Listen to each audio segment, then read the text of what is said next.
Comment on tient sa guitare? Alors, pour moi, il y a deux principes fondamentaux avec un ordre de priorité. Premièrement, on tient sa guitare d'une façon à ne pas se faire mal sur le long terme, donc éviter les blessures, etc. Et deuxièmement, pour faciliter la technique, donc faciliter l'exécution, ses gestes, etc.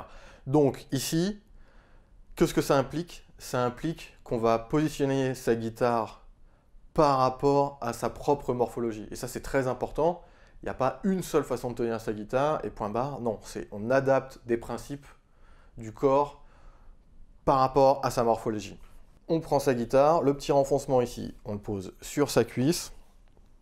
Ensuite, alors moi je suis gaucher, donc pour les gauchers, on est en minorité, la main droite vient sur le manche et la main gauche fait la rythmique. Pour les droitiers, donc pour la majorité d'entre vous, ça va être l'inverse. Donc on va avoir la main gauche qui tient le manche et la main droite qui fait la rythmique, d'accord? On a les grosses cordes en haut. Avec la main qui est sur le manche, on va utiliser le principe de la pince, d'accord, pour avoir de la puissance. Donc, comment on fait une pince? On va utiliser soit le pouce derrière et les doigts qui appuient ici. On va essayer, tac, comme ça. Ou alors la position, on peut venir avec cette partie, d'accord, faire enrouler un petit peu le manche. Et donc on va avoir le pouce qui se retrouve au-dessus.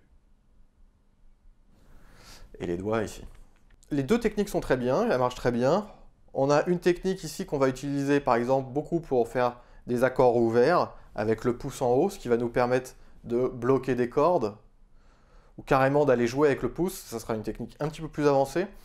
Ou alors, après, on a la position avec le pouce derrière, où là, on peut aussi très bien jouer ce type d'accord. En général, on va bien aimer cette position pour faire des barrés.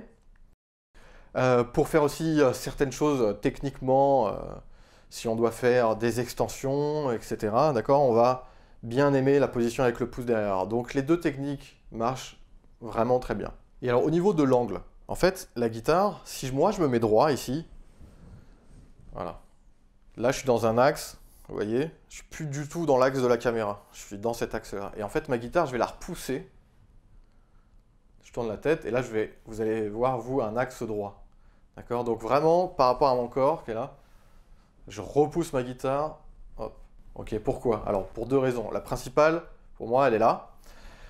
Ici, avec cette main, quand je vais repousser, si je ne repousse pas, j'ai mon coude et tout mon bras qui va être désaxé. Là, si je repousse, j'ai mon bras qui va être dans l'axe. Hop. Et ensuite, quand je vais utiliser la technique du pouce derrière, ça va me permettre d'avoir le poignet droit. Et c'est ça qu'on veut. Pourquoi on veut ça? Parce que c'est important pour ne pas se faire mal d'avoir le tendon qui n'est pas en extension. D'accord? On a un tendon qui est relâché. Et là, on va appliquer une pression déjà sur ce tendon. Donc si on applique une pression sur un tendon en extension, forcément, il y a un jour, ça va péter. Enfin, en tout cas, ça pètera plus rapidement que si on le fait sans extension. Donc, vraiment, pour ne pas se faire mal, on essaye d'être détendu le plus possible, du moins, et de ne pas avoir le poignet en extension pour une position de base. Ensuite, évidemment, on va pouvoir aller chercher des extensions pour des techniques particulières, mais ça ne doit pas être notre position de base. Donc, à vous de trouver l'angle, si c'est 30 degrés, 45 degrés, ou plus, 60 degrés, par rapport à votre guitare et votre corps. Et votre ventre, en fait, d'accord? Ok, ça c'est pour la main qui est sur le manche. Maintenant pour la main rythmique aussi. Donc ici, le fait, si je suis là, droit, ben, ça va être extrêmement dur pour cette main. Là, je vais avoir une extension, enfin j'ai une position qui n'est pas du tout naturelle.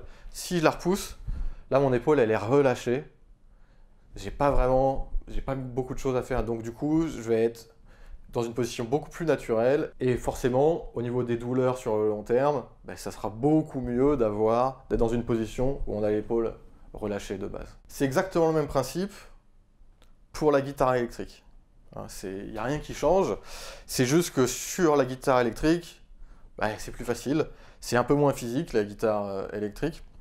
On peut se retrouver avec une guitare qui glisse un peu, donc vous pouvez aussi vous aider des fois. Si vous n'êtes pas à l'aise avec votre guitare, vous pouvez ajouter une sangle qui vous maintient, donc pas forcément à tenir, hein, mais qui vous maintient un petit peu la guitare en place, c'est possible.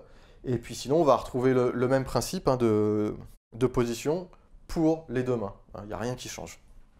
On vient de voir les éléments de base pour bien tenir sa guitare. Maintenant, c'est pas tout, hein, on peut aller vraiment beaucoup plus dans le détail, mais déjà avec ça, vous pouvez commencer sereinement. Et pensez bien à adapter ce qu'on vient de voir ensemble par rapport à votre morphologie. Voilà, ça c'est très très important.